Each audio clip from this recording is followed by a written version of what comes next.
Bem, em primeiro lugar, eu tenho que agradecer a Deus, né, pela minha existência, né, e a trajetória de vida foi uma trajetória em que tive uma família dedicada assim a mim, não é, para que eu tivesse uma formação, né, e nos estudos de primário, depois ginásio, né, dei muito trabalho à minha mãe principalmente, porque eu gostava de estudar, mas mamãe dizia, você é esforçada, então continue a se esforçar, né? E eu me dedicava bastante aos estudos e fui dali do ginásio, fui para fazer o clássico, né? E lá no Colégio Santo Amaro, o Colégio de Freiras Beneditinas, né? Aprendi bastante, né? Com a cultura do colégio, né, na 19 de fevereiro em Botafogo, Colégio Santo Amaro. Depois eu comecei a me questionar, como todo adolescente, que é jovem, né, já jovem, o que eu ia fazer. Mas lá pelos 12 anos eu comecei a me preocupar com a minha vida profissional, porque a maioria dos meus colegas e amigos, né, eles já falavam naquela época dos 12 ao 15 o que iam fazer e tal. E eu me lembro que no colégio Santo Amaro, né, nós nos reuníamos, todas as moças, todas as minhas colegas e eu nos reuníamos sempre às quartas-feiras. E nessas quartas-feiras, nós até falávamos para as madres, porque nos viam conversando muito na sala de aula, antes da aula e tudo, e assim no lanche, né, que vocês tanto conversam? Então nós estávamos combinando as tais quartas-feiras, né, e nós dizíamos para as madres que nós íamos fazer reuniões para fazermos caridade. E entre as caridades que nós fazíamos, que até fazíamos, mas nós pensávamos naquelas reuniões no nosso futuro, né? Nós ali começávamos a perguntar uma para as outras o que a gente seria, né? E aconteceu um fato interessante que numa dessas reuniões, uma amiga minha, colega minha, disse, Jônia, e você, o que vai ser? Você vai ser? Eu disse, olha gente, para fazer medicina, eu não suporto ver sangue, então está descartado, é o meu grande sonho. Aí eu disse, bom, mas para fazer psicologia, a psicologia na época foi muito desestimulada, talvez eu devesse ter seguido realmente a minha opinião, mas eu não estava assim sedimentada, eu não estava fundamentada e eu até abdiquei também, né? E os anos se passaram, coisa de 15 anos atrás, eu fiz a faculdade de psicologia, né? Mas ainda não terminei, né? Eu tranquei por outros motivos, depois eu vou narrar de mudança de vida, aposentadoria, né? Eu saí da Zona Sul, aqui da Senador Vergueiro, depois mudei-me para Tijuca, né? E depois, agora há 15 anos, eu estou em Campo Grande. Então, eu estou vendo se meus filhos agora são casados, já sou avó de 3 netos, né? E com isso, agora estou vendo se retomo a psicologia, porque eu parei no 8º período indo para o 9º, né? Minha segunda faculdade, né?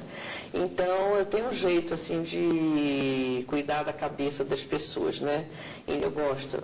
E parece que realmente é uma vocação minha. Então, estou aspectando isso como uma probabilidade muito forte, né? Então, nessa ocasião, essa colega minha perguntou, e você, o que você vai ser? Gente, eu não sei. Eu estou na expectativa de uma grande resposta, porque eu estou me questionando e não vem nada. Foi quando eu comentei isso, essa minha indecisão, né? Que eu queria trabalhar, não queria ficar em casa, de hipótese alguma, né? As moças, como eu falei, todas já trabalhando, se voltando para o mercado de trabalho, fazendo isso, fazendo aquilo. E eu também, por causa do contexto do meio, que é muito importante na nossa vida, né? Eu então tomei essa opinião também de me formar, trabalhar, né? E aí, conversando com meu irmão mais velho, ele disse, Jônia, eu tenho um curso ótimo para você, uma coisa inusitada praticamente aqui no Brasil, e que não era tanto, porque já havia muita gente formada, que foi justamente a biblioteconomia e documentação. Aí eu fui eu fui trabalhar na livraria José Olímpio Editora, eu fazia feiras de livros, essas coisas todas, junto com todas as pessoas, né? E foi uma coisa muito importante na minha vida, porque ali eu comecei a tomar o primeiro contato com pessoas, né? E ali eu me vi realmente nesse meio cultural, né? E ali começou a fundamentar mais isso, o tema de passar informação. Eu me sentia muito bem, me sentia bem. E ali... depois dessas experiências na livraria editora, José Olímpio Editora, eu trabalhava, mas interessante que eu foi assinada a carteira de trabalho e eu fiquei lá 1 ano e 8 meses, né? E para mim foi um tempo importantíssimo, né? E depois disso eu comecei a fazer... Eu fui fazer cursos acho que foi de inglês, se não me engano, né? E depois disso eu fiz justamente o pré-vestibular. Eu fiz o pré-vestibular assim na Santa Úrsula, passei na Santa Úrsula, fiz o primeiro ano na Universidade de Santa Úrsula. Depois da Santa Úrsula, eu me desestimulei da biblioteconomia, porque eu acho que é muito pouco para mim, eu não sei. Mas como eu não vi, aí, bom, depois do primeiro ano da Santa Úrsula, eu disse, sabe uma coisa, o curso está muito caro, e eu não trabalhava ainda, né? E eu disse, eu vou tentar uma outra coisa. Mas nesse período não surgiu nada, assim, que eu pudesse realmente me dedicar, né? E eu disse, então eu vou fazer, como passou um ano e meio, eu então disse, então eu vou retornar, eu vou fazer o pré-vestibular na Unirio, né, pela Unirio, que era a antiga FEFIERJ, era a Federação das Escolas Federais do Estado da Guanabara, que depois passou a se chamar Unirio, né? Eu então fiz a biblioteca, eu fiz o meu pré-vestibular lá nos porões, né, no subterrâneo, né, ali no térreo, subterrâneo não, no térreo da Biblioteca Nacional. Foi o meu pré-vestibular, né? E ali eu estudando e com afinco, dormia às 4 da manhã, mamãe me servindo cafezinho, né, me ajudando realmente, como ela sempre foi uma grande amiga minha mãe, graças a Deus, né? E eu pude dar esse presente a ela passando para a biblioteconomia pela Biblioteca Nacional, né? E lá cursei, fui presidente de diretório, né? Tive uma experiência muito rica, né? E tinham pessoas muito ilustres na minha sala. Um era médico, já com uma idade com a qual eu estou hoje em dia, né? Mas estudando biblioteconomia, que ele queria se formar em biblioteconomia, dado a informação que ele tinha do que seria a ciência da informação no futuro, quer dizer, um homem de visão, ele tinha 60 e tantos anos naquela época, né? Então, e depois ele se tornou presidente da biblioteca do IRB, do Instituto de Resseguros do Brasil, foi meu colega de turma, não é? Foi uma experiência muito linda e ele era muito estudioso, então ele realmente sabia muito, passava muita simpatia para nós. E foi umas pessoas assim, mais que eu me lembro, assim, mais flagrantes na minha vida, foi o Black, né? Black Gdalevich, o outro não me lembro mais, que era Rosa, o nome dele, não me lembro o nome dele, mas foram pessoas muito assim que me estimularam a continuar na biblioteconomia, porque então eu comecei a ver que havia realmente um fundamento, havia um sentido. Depois nós estudando naturalmente a história das bibliotecas, né, nós vimos as grandes bibliotecas de Alexandria, né, o que é que a cultura provoca na vida do ser humano e como ela tem que estar realmente fundamentada, né, dentro do governo de um país para que as pessoas passem a pensar, né, melhor. Então, nesse convívio de cultura, de menos entretenimento, mas no meu caso, né, como bibliotecária, eu sempre abordei bibliotecas assim, técnicas e universitárias. Depois eu fui fazer um curso de bibliotecas universitárias, um curso de especialização, né? E depois disso surgiu um concurso do IBGE, né? Eu estava esperando um concurso bom, foi quando surgiu no meu conhecimento, né, para minha informação, esse concurso, e eu já vinha estudando, né, no pré-vestibular, e foi quando abriu o concurso do IBGE. Mas, quer dizer, antes do IBGE, eu, fazendo pré-vestibular ainda, eu fui chamada para trabalhar na GAIG do Brasil, né? eu não me lembro exatamente a datação, mas foi, se não me engano, 68 a 71, se não me engano. Então, foram 2 anos em que eu estive na biblioteca, né? Na biblioteca médica da Geig do Brasil, que é uma empresa suíça brasileira, né?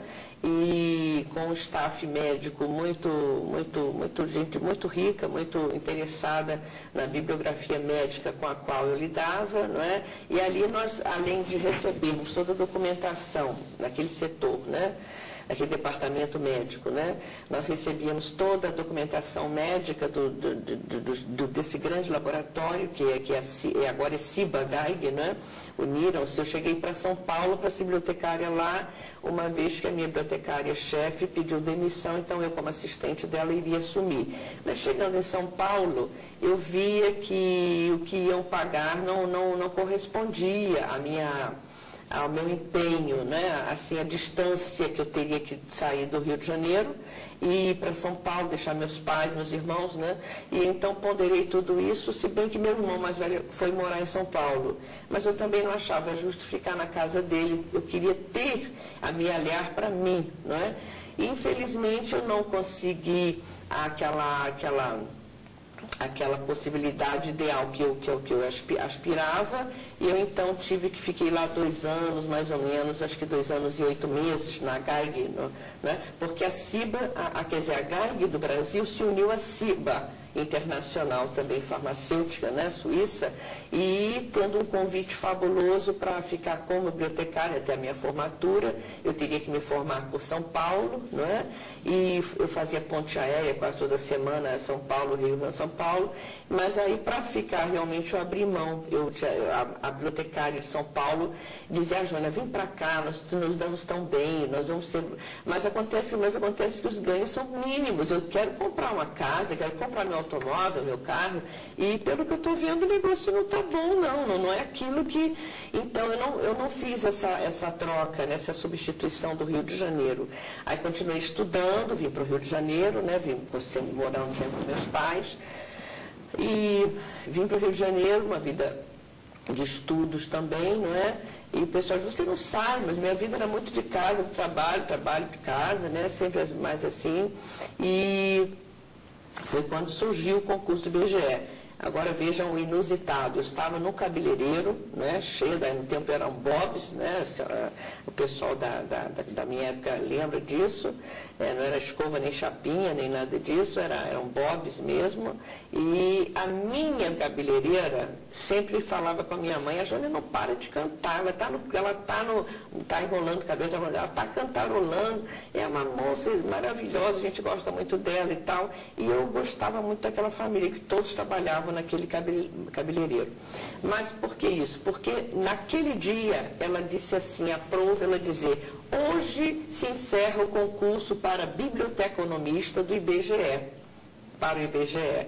Aquilo caiu como uma seda nos meus ouvidos, né? Aí eu comecei a tirar os bobos por conta própria, fui tirando. Jônia, o que é isso? O que é isso? Eu disse: eu vou fazer minha inscrição para o IBGE, eu estou aguardando isso há muito tempo, e corri. Cheguei no IBGE, fiz a inscrição, e até hoje eu tenho uma pequena discussão, que hoje em dia é uma mulher de grande vulto dentro da jurisprudência brasileira, Cláudia Meira Maia, né? Ela foi minha colega de turma no pré-vestibular, e pré-vestibular não me lembro, pré-vestibular não. Ela foi minha colega de concurso, nós estávamos juntos até na casa dela, né? E até hoje não sei se eu tirei 9º lugar e ela 10º, ou eu sei que nós tiramos assim emparelhados, ou ela 9º, ou 10º, não sei. Para um universo de muita gente, não sei quantos milhares de pessoas fizeram concurso, e então nós fomos muito bem gabaritadas, né? E aí eu comecei a trabalhar, depois de 1 ano e meio o IBGE me chamou. Eu não esperava mais, eu guardo essa carta até hoje, da minha convocação, né? E aí então o IBGE me chamou e eu comecei então a trabalhar, me apresentei, né, onde fui chamada, né, pela coordenação geral, fui muito bem recebida, naturalmente.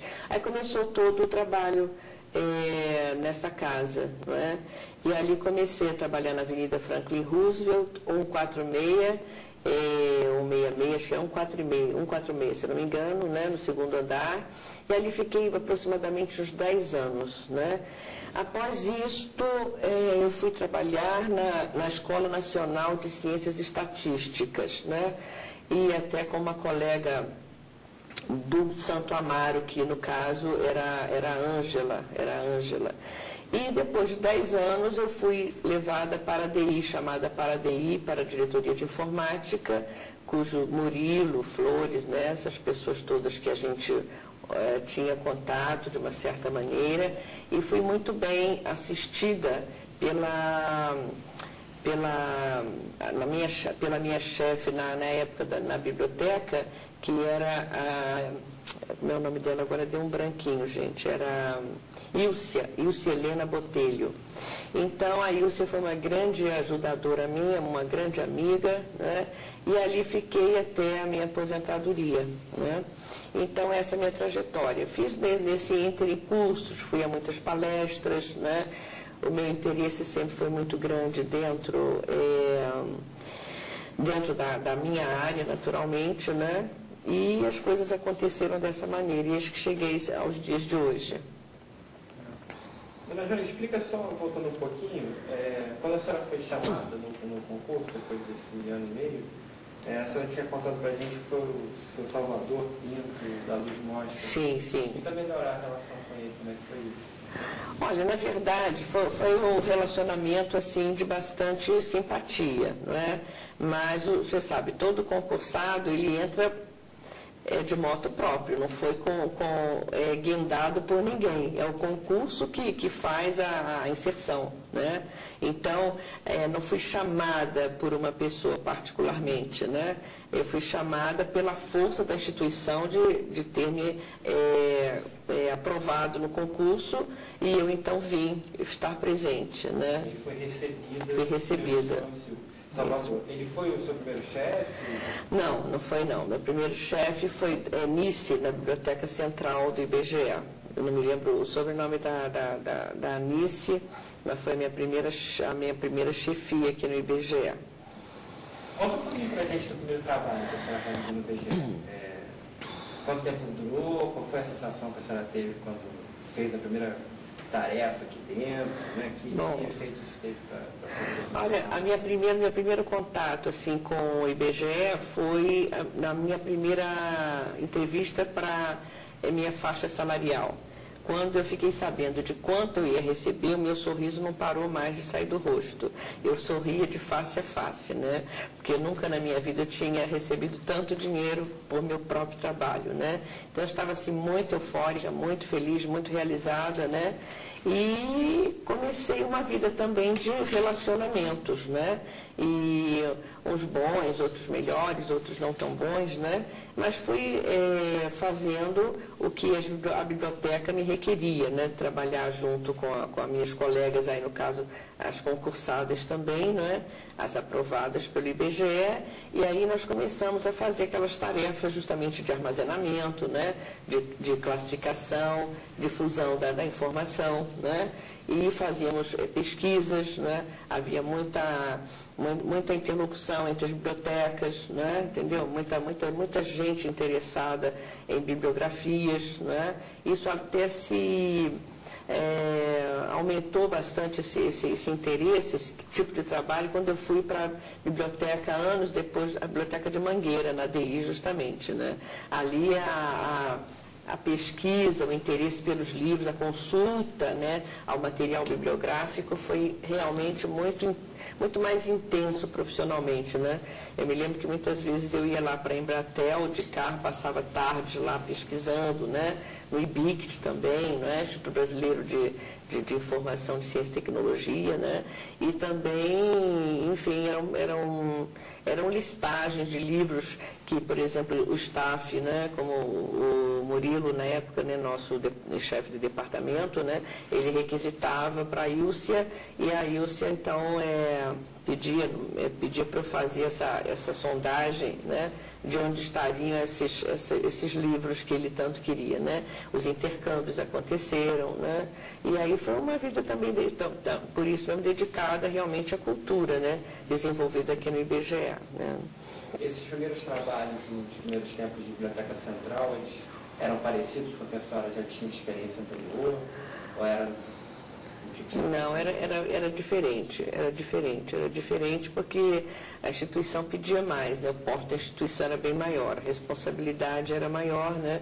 Então, mas os trabalhos dentro da biblioteca, a gente sabe que é justamente o intercâmbio, né? É dar ao leitor, né, aquele que está buscando a pesquisa, a leitura daquele material, daquele assunto, e a gente tem que encontrar, né? E justamente pela facilitação da biblioteca, ou, digamos assim, o conjunto de recursos que nós tínhamos favorecia a pessoa que vinha buscar informação. Não tínhamos grandes problemas. Que, aliás, e quando tinha problema, menos na Biblioteca Central isso eu não fazia, mas na DI eu contactava por telefone, né, e as coisas aconteciam, né? Graças a Deus as coisas foram fluindo para mim também muito bem. Tenta lembrar para a gente algumas pessoas marcantes na sua vida aqui dentro do IBGE, pessoas que influenciaram na sua carreira, no seu aprendizado. Quem são as pessoas que a senhora lembra mais? Olha, como eu tinha falado com vocês, eu fiz um estudo, assim, uma relação bem minuciosa, né? Porque, na verdade, eu não me lembrava de muitas... Não me lembrava, assim, é normal, a pessoa não tendo aquele convívio, a memória cai um pouco no inconsciente, não é normal, né?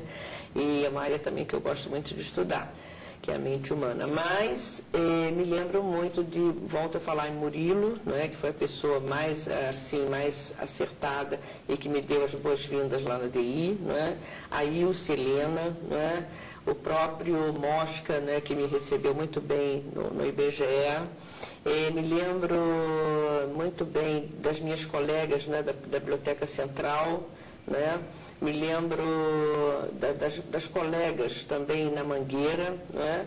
E me lembro muito bem, mais ainda, assim, dos últimos 10 anos da minha vida no IBGE, que foi na DI, né? E a gente ouvia falar muito, né, das pessoas, e algumas pessoas eu tinha acesso e outras não, né? E eu gostava muito, não sei nem se ela sabe que eu tinha uma admiração muito forte por ela, não me lembro o primeiro nome dela, é a Massadá. Elza Massadá, uma mulher que me ajudou muito aqui no IBGE. Talvez ela não saiba quanto, mas acredito que ela saiba, porque nós conversávamos bastante, e naquelas conversas ela sempre me dava algo de muito bom. Tem alguma dessas colegas de trabalho que se tornou sua amiga, que teve relações para além do trabalho, que a senhora conversava? Tenho sim. O que aconteceu assim de mais flagrante foi... As minhas colegas sempre, eu as admirava muito, e acredito que elas a mim também. Mas como eu gostava muito de estudar, então elas diziam, você estuda demais, você é um pouco esquisita, né? Tinha um negócio assim de esquisito. Mas, gente, eu sou assim, vocês têm que entender que, né, vocês têm o seu jeito, eu tenho o meu. Mas fora isso, a gente estava muito bem. Eu me lembro da Maria Cristina, né? Eu me lembro como eu te falei, alguns nomes estão um pouquinho fugindo do cotidiano, a gente esquece um pouquinho. Maria Cristina, me lembro da Isis, né? Me lembro todas elas, meu Deus, uma loura muito bonita, uma louríssima, aliás, esqueci o nome dela também. Depois eu me lembro também da Ilse Helena, não é? Me lembro da Vera Guerra Peixe. Me lembro olha, são muitas lembranças boas, né? Pessoas que realmente me acompanharam os anos todos da vida, né? Alguma delas a senhora ainda tem contato? É mais com a Vera e com a Ilse. De todas essas que eu mencionei, eu tenho muito mais contato com a Ilse, uma grande amiga minha até hoje. A Ilse era da DI? Era da DI. A Vera também? A Vera também. Suas colegas lá na biblioteca. Então, ambas aposentadas? Estão. Eu ia lhe perguntar qual foi o trabalho que a senhora fez no IBGE que mais se identificou, mas pelo que eu percebi, pelo que a senhora falou, foi lá na TI, né? Esse trabalho de...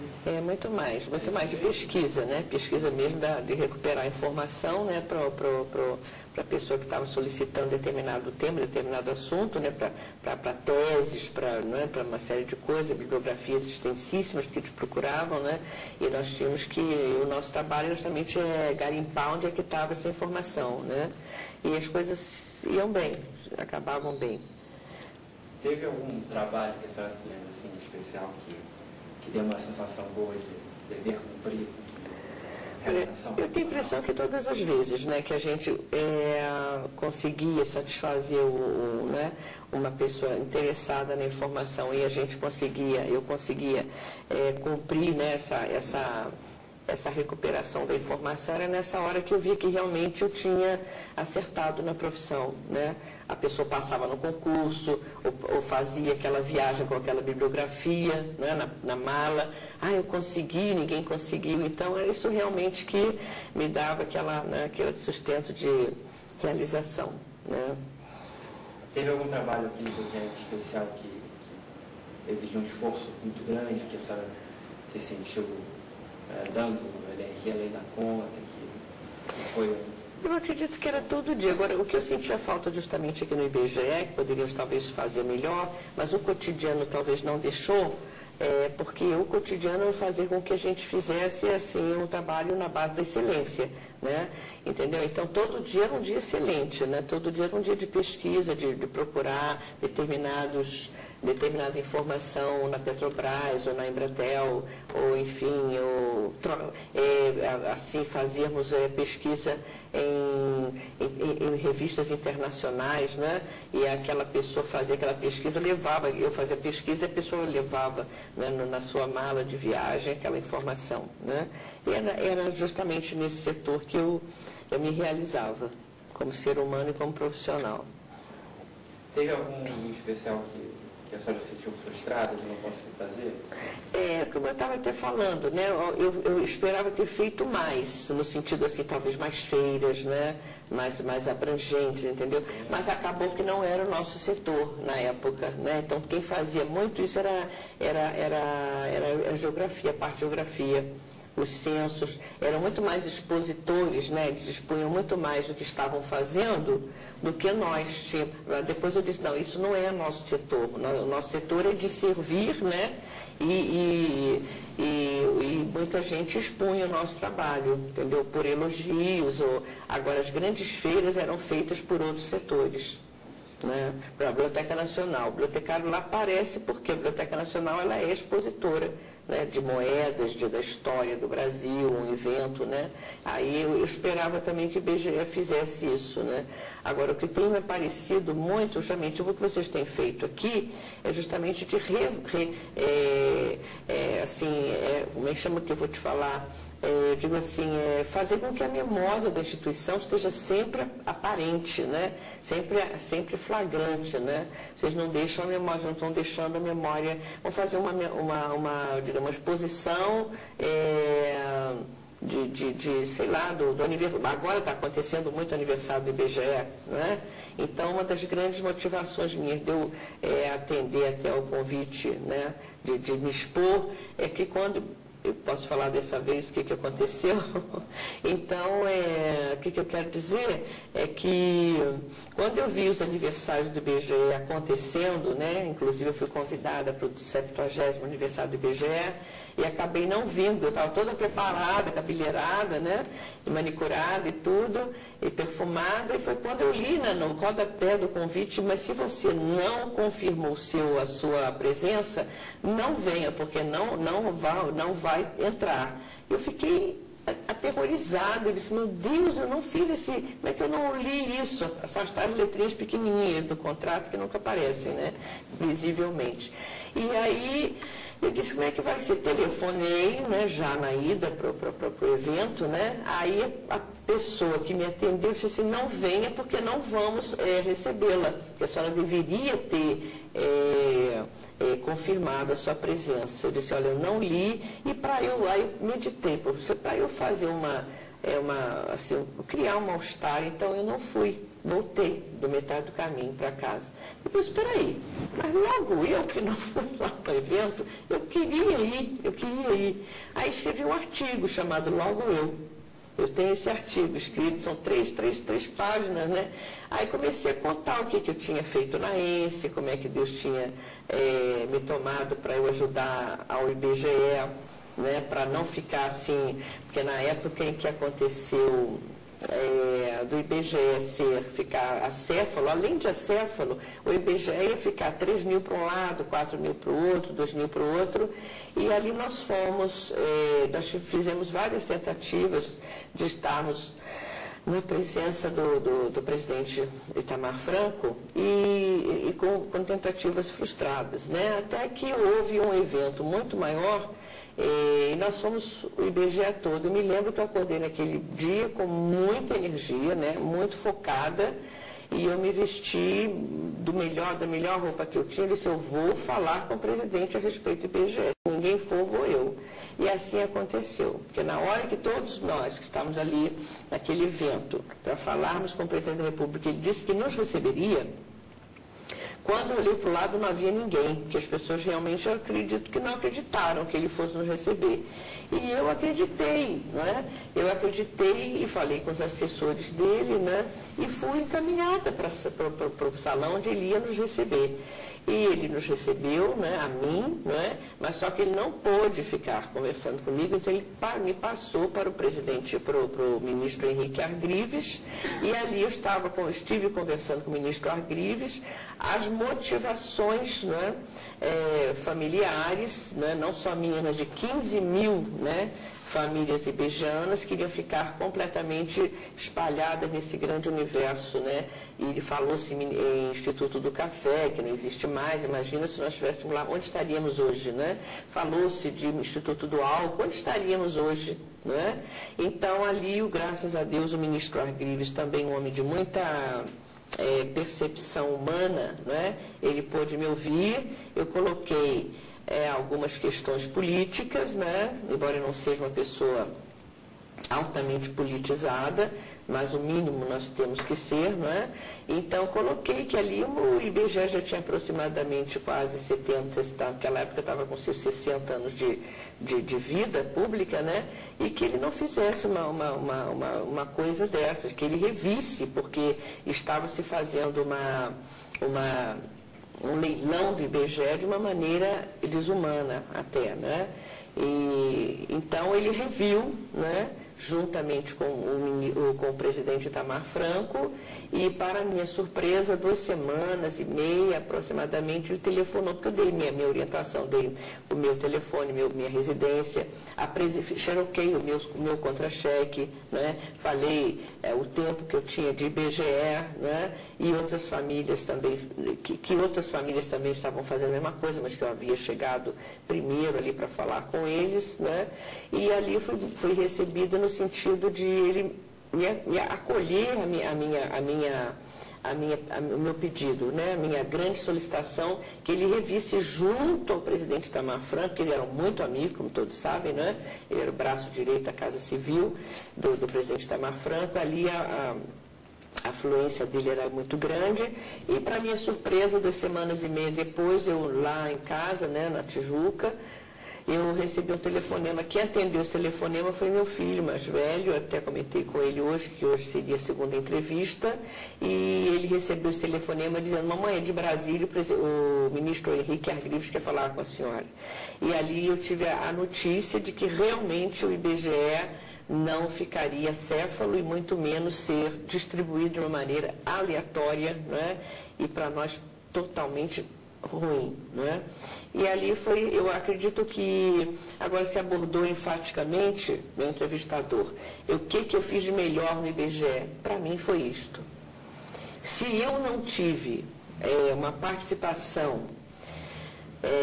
se eu for analisar assim, grandiosa no IBGE, que para mim eu tive o meu cotidiano, me deu o pão de cada dia, me deu a dignidade de cada dia, me deu toda uma alegria de cada dia, não é? Isso é vida. Eu tive uma vida e vida abundante. Eu tive vida, não é? Eu acredito que no perpassar dos anos, a experiência, eu tive que me aposentar para ficar mais tempo com meus filhos. Foi muito bom. Então, eu tenho assim uma certeza na minha vida de que tudo que eu fiz foi muito bom. Agora, se vocês me perguntarem o que foi melhor que eu fiz, realmente foi ter salvado o IBGE da dissolução. Então, eu me senti, além de uma pessoa assim, com essa perspicácia, né, que eu acredito que e vejo que Deus me deu, né, eu tive a função, né, de ir lá na presença de um presidente do Brasil e falar face a face com ele, com seu ministro, né, e resolver uma questão que para mim só um ministro de Estado poderia resolver. Um chefe, né, de alta condição na hierarquia, né, da República poderia resolver, porque era de uma altíssima alçada, não é? Então, mas eu me senti que eu poderia falar com o presidente da República, não é? E depois eu fui colocada para falar com o ministro Argrives. Então, eu percebo que quando as pessoas têm uma boa intenção, como eu recebi do IBGE conheci pessoas de muito boa intenção, pessoas realmente empenhadas na sua própria vida, né? Em ter uma dignidade, em ter o seu pão de cada dia, fazer por onde, né? Ser fiel à sua profissão, né? E chegar ao nível, como eu cheguei, de aposentar-me, né? E todos os que encontrei aqui na casa, pessoas maravilhosas, né? Então, culminou com esse presente que eu, além de ter dado ao IBGE, quem recebeu fui eu. Porque se Deus me colocou, como colocou em todos nós, a missão, né? A função de sermos pessoas sóbrias, equilibradas, profissionais. Então, Deus também me honrou. Ele me honrou com o pão de cada dia, com a dignidade, de encontrar no sorriso de um colega o bom dia, não é? E eu não programei isso, eu não planejei isso. Então, eu vejo que Deus tem um propósito no IBGE. Porque o IBGE é o Instituto Brasileiro de Geografia e Estatística. Né? Nós sabemos que a aerofotogrametria foi para o Exército, agora temos o Google, né? Só Deus sabe o que é que o IBGE conhece, não é? Dos fundamentos dos municípios, né? De toda essa herança, né? Geográfica que o Brasil tem, costa, né? Então, se eu pude, naquela ocasião o IBGE pairava no ar, não estava nem para a direita nem para a esquerda, não é? Ele foi apanhado pelo presidente Itamar Franco e o ministro Argrives e foi acoplado, né, ao Ministério de Ciência e Tecnologia na ocasião. E hoje nós voltamos àquele lugar de antes, no qual nunca deveríamos ter saído, que é o Ministério de Orçamento e Planejamento da União. E onde nós estamos bem acomodados, porque nós sabemos que o IBGE é uma casa de muita responsabilidade, não é? Com os brasileiros, não é? Então, agora está me ocorrendo dizer para vocês que eu vi há uns tempos atrás que tudo se inventa, tudo se pode mudar, multiplicar, menos a terra. A terra que foi colocada na terra, né? Por isso que ela é tão valiosa, 1 metro quadrado. Ninguém pode inventar mais terra, que eu saiba, até hoje a ciência não pode, né? Então, nós temos que preservar o nosso torrão natal. Temos que ser gratos, esse é o meu ponto de vista, a Deus. Para mim, nós temos um Criador que criou, né? E essa maravilha toda que nós temos. Então, para mim, além de ser um lugar de grande honra, onde Deus me colocou para trabalhar no IBGE, eu saí de uma maneira honrada do IBGE. Eu entrei honrada e saí honrada. E acredito que tenha trabalhado honrada também aqui. E por isso eu sou muito grata a Deus por ter me colocado numa casa que é o IBGE, em que eu pude criar os meus filhos, né? E eu tenho 2 filhos, né?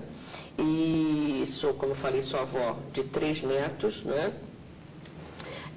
Então, isso tudo fez parte da minha vida, não é? E principalmente o IBGE, que me deu realmente o entendimento do que é uma vida, não é? Hoje eu vivi, não é? Eu vivi e graças a Deus, e vamos, eu continuo orando pelo IBGE, não é? Continuo realmente entregando o IBGE nas mãos de Deus, porque sei que aqui cada pessoa tem uma missão aqui dentro, né? E ou pelo menos dar conta a Deus do que está fazendo, né? Pelo menos isso, né? Então, nós temos essa vivência e esse foco, né? Que é fazer com que realmente o olhar da presidência, a presidência Dilma Rousseff olhe para o IBGE, ao Asmália também, né? Então, que elas sejam realmente... A Ana Maria, devo agradecer a Ana Maria que tanto se dedicou a essa entrevista, né? A minha gratidão, e dizer que realmente todos possam estar trabalhando afincadamente para que o IBGE permaneça, né? Dando respostas ao governo, né? Fazendo com que realmente o governo continue contando conosco para a melhoria do Brasil e do povo brasileiro, né? É o que eu espero em Deus, que Deus continue abençoando o IBGE. Dona Joana, deixa eu explorar um pouquinho mais esse episódio importante da sua vida, da sua contribuição para o IBGE. Ali, naquele momento que a senhora foi até o presidente Itamar Franco e depois ao ministro Cargueiros, que era ministro da Casa Civil, certamente se exigiu da senhora uma força, né, grande, uma motivação grande. De onde a senhora acha que veio essa motivação toda? De onde a senhora tirou forças para fazer isso?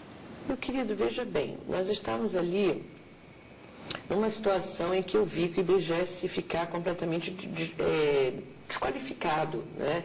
Ele ia ficar, como eu falei, não só acéfalo, né? Acéfalo ficar sem o chefe, né? Mas ele ia ficar sem chefe, sem corpo. Nós estaríamos desfigurados.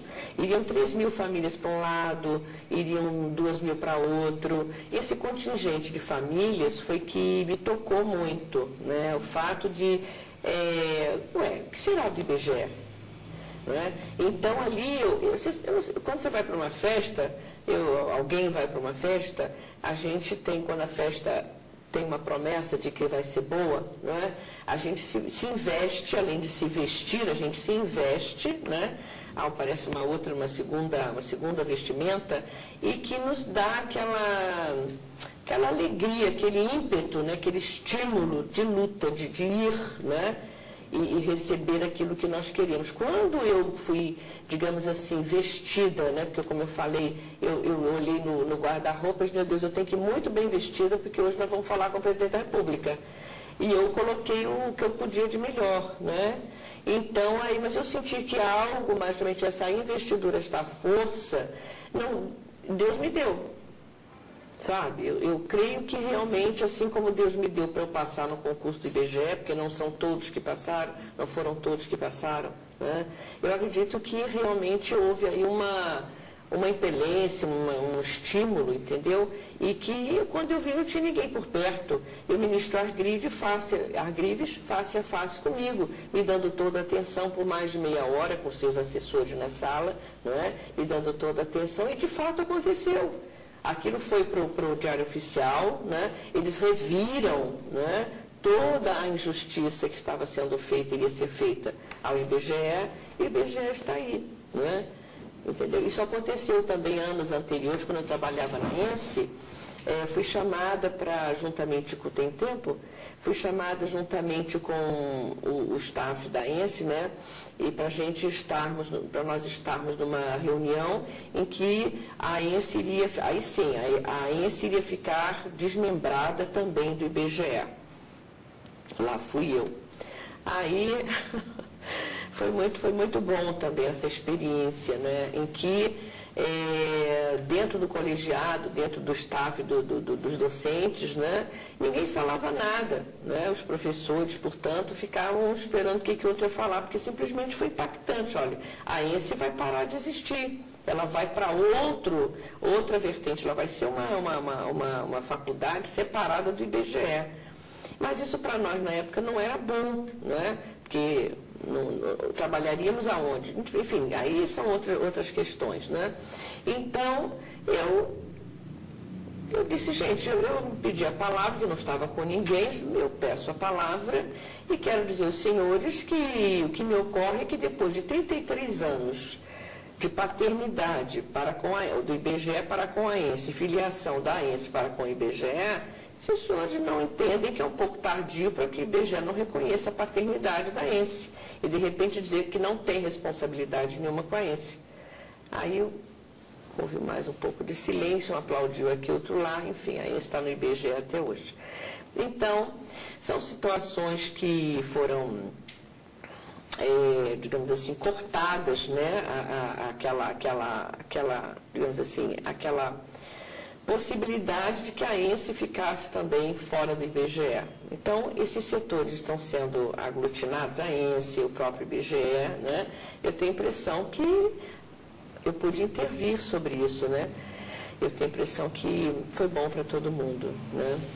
Esse sentimento, o que eu estou conseguindo entender, né, dessa sua explanação, é que ao longo da sua trajetória do IBGE, a senhora teve uma necessidade, sentiu uma necessidade de defender o IBGE no momento em que o IBGE poderia estar ameaçado. Eu queria saber se a senhora notava essa mesma. Primeiro, se essa minha percepção procede, e queria saber se isso é uma coisa muito pessoal ou se a senhora também notava isso nos seus colegas, das pessoas que estavam mais próximas à senhora, que estavam ali no dia a dia. A senhora também sentia essa coisa, essa necessidade de defender o IBGE, esse ímpeto de defender o IBGE em determinados momentos, críticos, momentos que o IBGE podia estar ameaçado? Eu acredito que sim, claro que sim, mas o que eu observo é que, de uma certa maneira, diferenciada, quem foi à frente fui eu. Isso eu não posso explicar, porque claro que eu tenho uma responsabilidade, sim, gratidão, nacionalidade, eu sou muito patriota, né? Então, eu acho que o nosso, como eu falei, o nosso torrão natal nós temos que defender, porque nós estamos vendo a globalização entrando, né? Entendeu? Em vários países, isso para nós eu vejo como política. Eu disse que eu não sou muito política, mas eu sou uma cidadã, tem que ser um pouco política, pelo menos, né? E eu vejo isso não com muito bons olhos, né? O que é meu é teu, o que é teu é meu e não é de ninguém, né? Então quem manda aqui? Eu sou eu, é você, né? Então nós temos realmente que essa globalização me incomoda profundamente. Eu vou dizer, eu não tenho nada contra nem a favor, muito pelo contrário. Não, eu sou contra, né? E acredito que o nosso torrão natal tem que ser defendido, né? Com ideias, com atitudes, né? E voltando à tua pergunta, muito acolhedora, muito simpática, eu via sim, mas ninguém ia à frente, né? E claro, lá no caso em que nós estivemos todos reunidos, inclusive chamei a Tereza para estar junto hoje, ela não pôde vir. Ela viu aquele mover, vamos falar, mas ninguém ia, né? Então, no dia que eu me mobilizei, eu disse, eu vou, porque eu sabia que ele estava no Rio de Janeiro.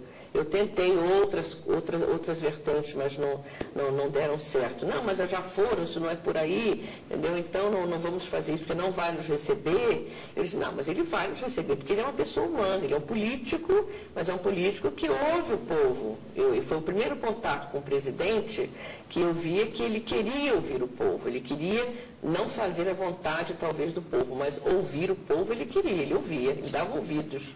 Daí eu não tive conhecimento de outros presidentes, assim, pessoalmente, mas eu vi que o falecido presidente Itamar Franco, ele foi um homem que ele queria resolver as questões, e resolvia. Muitas questões ele resolvia. Então, uma dessas, graças a Deus, para mim, foi o IBGE. Né? E as pessoas até, digamos assim, tinham essa preocupação de resolver, mas de alguma maneira não aconteceram. Né? Não aconteceu. Porque na hora que eu estava me reunir com o pessoal da ENSE, por exemplo, as pessoas estavam lá sabendo que a ENSE ia acabar. Eles estavam ali para dar o tchau e bênção, né? E vai acabar. Eu disse, não pode acabar dessa maneira, né? Porque eu tenho uma história aqui dentro, né? Eu quero saber como é que isso vai terminar. Não pode terminar porque alguém acha que o IBGE... Por quê? Por que tem que terminar? Me dá uma explicação. Não é? Eu acredito que essa acomodação do brasileiro, se bem que a falta de acomodação lá do pessoal da Grécia não resolveu também, não é? O pessoal lá de Istambul também não está resolvendo, eles não são nada acomodados, né? Mas acontece que o Brasil, de uma maneira ou de outra, somos tidos como acomodados, mas acredito que a nossa democracia tem sido bastante vivenciada, né? E a gente tem voz, né? Temos tido voz, né? Então, eu acredito que essa participação tem que acontecer. Aconteceu comigo, né? De eu me sentir movida, não é? Para um ato heróico, eu vejo, né? Até eu não me casei por outra circunstância da minha intimidade, que não vem o caso agora narrar, talvez posteriormente, mas vivi com o pai dos meus filhos, né? E quero dizer a vocês que ele me chamava de heroína. Eu acho que ele via qualquer coisa, porque ele veio a falecer, né? Antes das coisas acontecerem, e eu acredito que houve um ato heróico, não é? E então nós temos que estar aí unidos nessa festa, nessa conciliação, né? Porque eu vejo por esse lado, nós realmente nos unimos para que mantermos uma instituição viva todos os dias, né? Dela nós nos sustentamos, né? Então nós temos que ter um compromisso, né? Hoje em dia o que eu vejo muito nas empresas, trabalhei em algumas empresas, como falei para vocês, formei até uma biblioteca de direito, que acabei não formando a toda, houve desistência dos advogados que não poderiam pagar, até um escritório de advogados muito conhecidos, renomados, mas disseram que não iam poder continuar pagando, então terminamos o trabalho, eu e a outra bibliotecária, eu era estudante ainda. O que eu queria dizer com isso, meu Deus? Dentro desse contexto de formação de trabalho, quero dizer assim, quando eu vim para o IBGE, eu sabia que eu estava vindo para uma instituição, né, nacionalizada, né, uma instituição de um grandíssimo porte, né, nacional e internacional, e que não era só deixá-la morrer, não é assim, nós temos que fazer alguma coisa, né? Está entendendo? Eu acho que eu perdi um pouquinho o fio da meada, mas... A senhora estava falando disso porque disse que sentia uma diferença entre as outras instituições e a maneira como os funcionários se identificam com essas instituições e o IBGE, é isso? É sim. Isso assim, eu vejo assim, de uma maneira geral, as pessoas não estão com compromisso, a não ser com elas mesmas, está entendendo? Estão muito, o que se chama egoísmos, né? Eu trabalho, claro, todo mundo trabalha para si. Eu não trabalho para o IBGE, eu trabalho também para o IBGE, mas eu trabalho para mim. Desde que me identifique com a forma do IBGE trabalhar, eu trabalho aqui. Claro que existe um outro contexto, a sobrevivência, né? Que às vezes a gente tem que se submeter a uma série de coisas, talvez não seja para alguns o trabalho ideal, né? Mas para mim atender as minhas necessidades, né? As minhas aspirações, né? E eu acredito que a vida respondeu muito bem para mim, entendeu? Então eu acho que é isso que eu entendo de IBGE, entendeu? Então nós temos que, além de trabalharmos para nós temos que trabalhar para os outros também, entendeu? Pensar, ter uma visão de futuro nesse sentido. Eu vejo, por exemplo, as empresas que não... algumas pessoas em algumas empresas, elas não têm assim um vínculo um vínculo, não cria vínculo. Tanto ora é o patrão, ora é o empregado. Ele não quer vínculo, ele quer tirar o salário dele, o resto que se exploda. Mas não, nós temos que trabalhar com essa, eu vejo assim, com essa característica de fazer com que, poxa, eu estou comendo, que bom que o outro também esteja indo bem, não é? Eu vejo assim, e num contexto de Brasil, eu vejo que o IBGE tem um futuro muito, muito grande. Você acha que o vínculo dos servidores do IBGE com a instituição é maior do que em outros? Eu observei isso o tempo todo, eu observei o tempo todo. E deixa eu só confirmar dois detalhezinhos para poder entender. Esse episódio da ENSE foi nos anos 80, não é? Quando teve aquela comissão para avaliar se eles deveriam ou não continuar. Isso. E o do ministro Argrives, quando já a senhora não estava mais na biblioteca da ENSE, eu estava na DI. Estava na DI. Foi entre 93 e 95, né? Aproveitando esses dois momentos, assim, para ele perguntar o seguinte, são dois momentos... Não sei se é 95, não, foi bem antes. Do Hargreaves? Ele foi ministro entre outubro de 92 e novembro de 93. Tá. Mas é exatamente essa época que estava sendo discutido, né, a estrutura do IBGE. Ah, sim. Eu queria aproveitar esse gancho que eu pedi para confirmar esse dado pelo seguinte: são dois momentos em que, além dessas ameaças claras que a senhora identificou e veio defender, são dois momentos em que há muitas mudanças institucionais no IBGE, né? Lá nos anos 80, teve toda a tentativa de reforma administrativa, né, no bojo da qual se inseria essa discussão sobre a ENSE, né, a partir da gestão do Gilmar Baixa. E depois, no governo Collor, o IBGE teve grandes transformações na sua estrutura que se refletiram nesse momento em que a senhora interveio em relação a Havrid. Aí eu queria perguntar, no sentido mais concreto, que consequência a senhora sentiu dessas alterações na estrutura do IBGE na sua vida profissional? Ali no trabalho da Biblioteca da ENSE, por exemplo, como é que essa reestruturação administrativa do IBGE afetou o seu trabalho ali naquele setor? Olha só, no mecanismo do trabalho em si, não houve mudança. Não houve mudança. Houve uma continuidade de função. Né? Agora, houve justamente, se o IBGE não quebrou, eu acredito que outras instituições não quebraram, porque houve alguém que também defendeu. Não soube, não procurei saber. Mas eu sei que no nosso caso, no nosso foco, que é o IBGE, ele não foi desestruturado, não conseguiram desestruturar. Né? Entendeu? Então, as coisas funcionalmente, para mim, não mudaram assim, sabe? Não teve um vulto de mudança, radicalmente, não. Estava bom, continuou bom, sabe?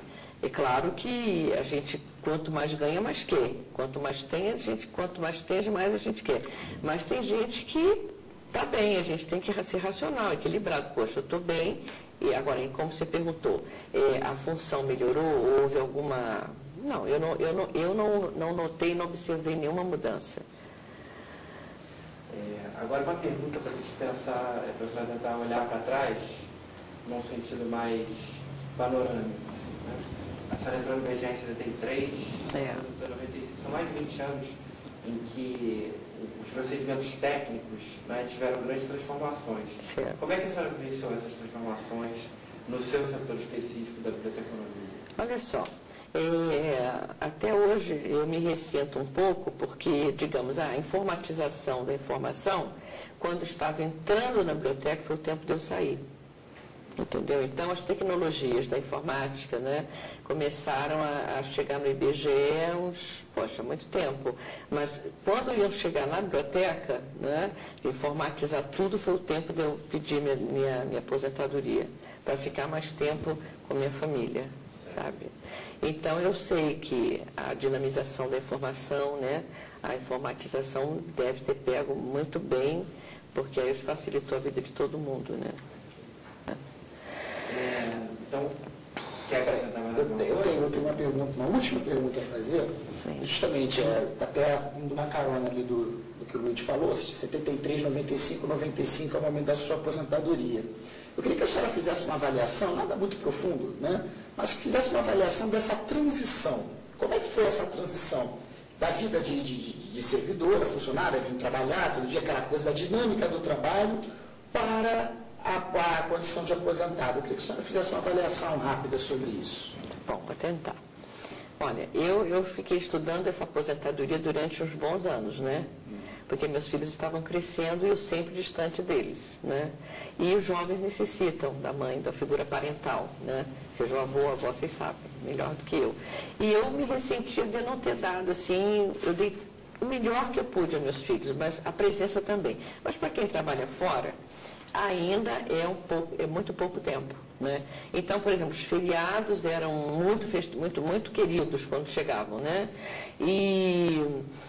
Mas, enfim, quando eu vi a possibilidade de juntar todo o meu tempo de trabalho, né, fora e aqui no IBGE, eu então disse, gente, está na hora, né?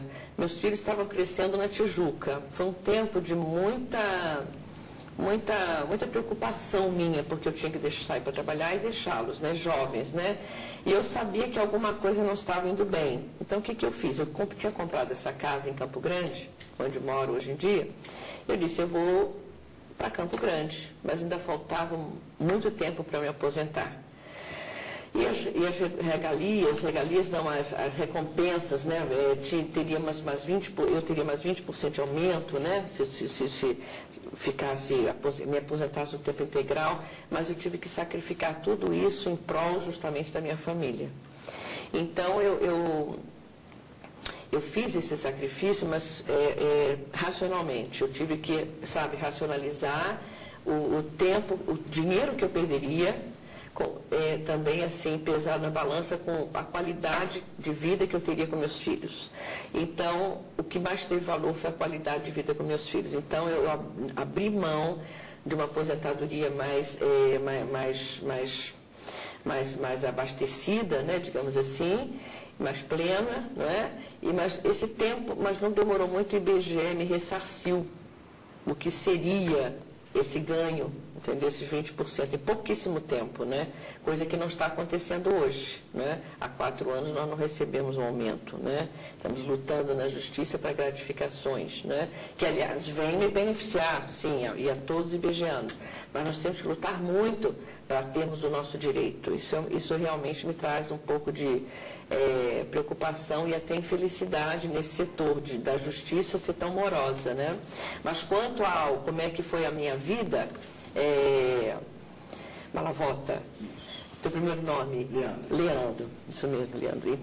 Então, Leandro, para mim foi uma felicidade pensada, sabe? Eu fui feliz no IBGE muitíssimo, fui realizada muitíssimo, mas na vida em família muitíssimo também, porque eu pude dar atenção aos meus 2 filhos adolescentes que estavam, como eu falei, me dando preocupações, né? Como jovens inocentes, eu tive que fazer uma supervisão, né? E graças a Deus também deu certo, né? Em família também deu certo, hoje são homens equilibrados, né? Entendeu? Tenho 2 noras maravilhosas, né? 3 netos, Gabriel Ângelo, tenho Davi Ângelo Benaia, e tenho, é um nome só, é uma pessoa só, Davi Ângelo Benaia, e tenho Yasmin Ami, que significa do povo de Deus, né? Então, eu sou uma mulher realizada, né? E eu acredito que eu seja muito feliz, sabe? Eu acredito que a minha felicidade é entender a vida e ter feito alguma coisa dentro dela, né? No cotidiano, na mesmice, que para mim nunca foi mesmice. Minha vida um dia nunca foi igual ao outro, né? Então, para mim, esse cotidiano, para mim, era a bênção que vinha no dia seguinte, e vinha, né? Então, graças a Deus, eu pude viver dessa maneira, né? Continuo com essa filosofia de vida, que para mim é muito bem, me cabe muito bem. E tem muita gente que sai da aposentadoria, eu entendi, Leandro, a tua pergunta, porque muita gente entra na aposentadoria e não sabe o que fazer, enlouquece, neurotiza, né? Né? Trava. Não. Hoje eu sou secretária de uma pastora, né? Minha pastora, e sou secretária de uma igreja de grande porte na Zona Oeste. Então, não paro, sabe? Então, graças a Deus, eu não paro, e com muito trabalho, com muita atividade e com muita felicidade também, né? Então, eu acredito que a minha vida tem seguido o rumo que Deus traçou, né? Não pensem que é um mar de rosas, porque toda rosa tem espinho, né? Então, a gente tem que entender, mas graças a Deus por isso também, né? Então, eu acredito que eu respondi a tua pergunta, né? E eu desejo que vocês sejam felizes também, entendeu? Não valeu a pena aquela escolha difícil de se aposentar para... valeu. E essa experiência aqui, dona Jana, de vir dar o seu depoimento, lembrar dessas coisas todas, como é que foi para a senhora? Olha, eu estou num tempo, veja bem, Luíde, eu falei assim, meu Deus, tem coisas que ficaram não resolvidas na minha vida. Uma delas era esta. Então, eu disse, eu vou me posicionar. É mais um posicionamento meu, como na ENSE, como no IBGE, né? No salvamento, digamos assim, do IBGE. É claro que quando eu digo salvamento, eu fiz uma introspecção, eu fiz uma análise, né, do que eu fiz. Meu Deus, todos nós fizemos. Se não fosse vocês e todo o corpo do IBGeano, o IBGE não existiria, né? Então, eu acho que eu represento vocês todos. Quando eu digo eu salvei, não salvo nada, tá entendendo? Mas quem salva é Deus, né? Nós sabemos, mas todos nós colaboramos. Se eu não sentisse que valesse a pena, eu não teria entrado, eu não teria coragem de falar com o presidente da República e com o ministro Arguedes, eu não teria, não é? Então, naturalmente, que foi como é que eu vou dizer assim, do que eu percebi no IBGE, estavam todos precisando de alguma coisa, então eu fui, né? Pensadamente, claro, mas fiz um ato de me violentar e ir à frente e vou ver, porque não é possível ficar dessa maneira, não é? Então, eu acredito que, como é que você perguntou mesmo, como é que eu estava me sentindo? De viva. Então, valeu a pena, estava avaliando muito bem, porque mais uma vez eu me sinto viva, não é? Viva, sabe? Estou vivendo e podendo entender o que eu estou vivendo, né? Não foi em vão. Né? Quer dizer, eu quero fazer valer a pena. Não é? E quando eu falei, quero fazer parte da memória institucional, por quê? Eu não fui ao aniversário de 70 anos do IBGE, como eu já narrei. Depois me arrependi de não ter ido. Porque, poxa, mas eu tinha amigos lá dentro, iam me chamar na porta. Não é? Eu não, aí na hora eu me acovardei. Não é normal isso em mim, mas por obediência também eu não vim para não ter um problema na portaria, e de repente estavam todos longe, tinha que mandar chamar e não vinha. Eu pensei isso tudo, bom, gente, para não dar problema eu não irei. Eu preferi me sacrificar. E aí então, o que está acontecendo? Então era uma coisa que não estava fechando. Quando eu comecei a ver as festas do IBGE, gente, eu queria estar lá também. Porque se não fosse eu aqui, eu comecei a pensar, essas festas não existiriam. Essa alegria não estaria sendo comemorada se não fosse eu. Modestamente pensando, eu pensei dessa maneira. Bom, então deixa eu mostrar meu retrato, né? Me expor, para justamente eu ter a coragem. Não, eu fiz algo pelo IBGE, eu fiz algo grandioso, né? Entendeu? Modéstia à parte, né? A gente tem que condescender que nós estamos aqui numa luta também. De mostrar o que o IBGE ia acontecer com o IBGE e que não aconteceu, por uma intervenção nossa, né? Entendeu? Então, eu fico muito feliz por vocês também terem essa coragem, né? E estar aqui me ouvindo, e é o que eu achei que eu podia falar de melhor. Espero que vocês estejam satisfeitos. Estou à disposição. Tá bom? Dona Jânia, obrigadíssimo pela sua vinda até aqui. Uma honra para mim. Muito obrigada. Tempo dispensado para a gente, a simpatia, a conversa anterior à entrevista, que é importante para a gente preparar esse roteiro. E obrigado por contar a sua história para a gente. Tá bom, foi uma honra. Muito obrigada mesmo. Deus continue abençoando vocês.